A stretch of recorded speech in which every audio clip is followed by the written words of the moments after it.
Hi friends, now I'm going to discuss about the concept of Xlookup. So coming to the definition of it, it is used to search the value from anywhere of the column and retrieve the corresponding value.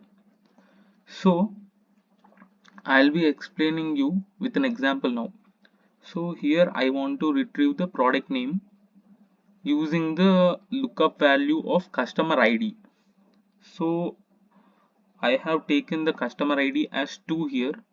So coming to syntax of it, that is equals to Xlookup, and next we have to select the lookup value. So I have chosen the lookup value of customer ID as 2 here, and next we have to select the lookup array.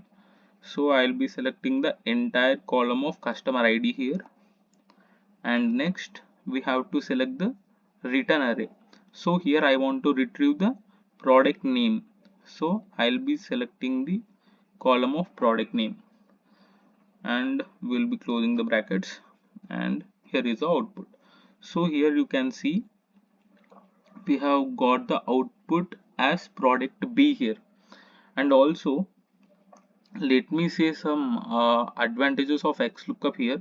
So here coming to the advantages of Xlookup comparing to VLOOKUP. So in the case of VLOOKUP, we need to choose the lookup value from the leftmost column of the table. But in the case of Xlookup, there is nothing like that. You can also see in this example, like I have chosen the lookup value as customer ID. That is not the leftmost column of the table actually. Okay. And next coming to the another advantage of Xlookup here, we can retrieve the multiple columns at a time. And now I will be showing you with an example now. Here I want to retrieve the region and sales using the lookup value as customer ID here. So let me write down the syntax again. That is equals to Xlookup, and next we have to select the lookup value. That I'll be selecting the customer ID, that is 2 here, and next we have to select the lookup array. So I'll be selecting the column of customer ID, and next coming to return array, I'll be selecting the both columns at a time, that are region and sales.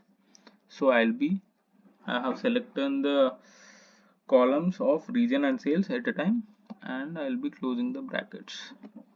So here you can see the output, that is the region and sales of customer ID 2 is south, and the sales are 1500.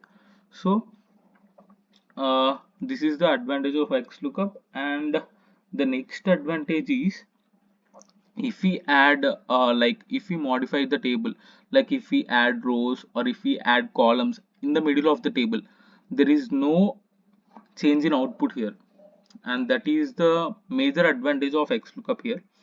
And also the few conditions that we have to follow while using the Xlookup, that is in the syntax we have seen, that is I'll be showing you, that is Xlookup. Here you can see the lookup array and return array. So in this, the length of lookup array and return array should be same, the condition that we have to follow when we use Xlookup. So this is all about Xlookup and the advantages of Xlookup. And so thank you.